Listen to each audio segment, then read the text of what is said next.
ભક્તિ ક્યારે કરવી જોઈએ? એક માણસ મૃત્યુ પામીને યમલોક ગયો. ત્યાં જઈને એણે જોયું તો એના દાદા દાદી નરકમાં બેઠા હતા અને પોતે પણ નરકમાં જ જવાનો હતો.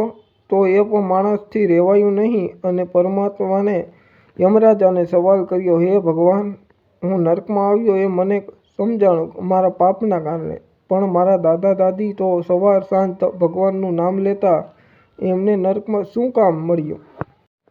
ભગવાને જવાબ ન દીધો, પણ એક 60 દિવસ પડેલી વાસી કેરી આપીને કહ્યું, આ લે, આ ખા. ત્યારે પેલો માણસ કહે, ભગવાન, આ તો વાસી છે, આને ન ખવાય. ત્યારે ભગવાને, બસ આ જ વાત છે.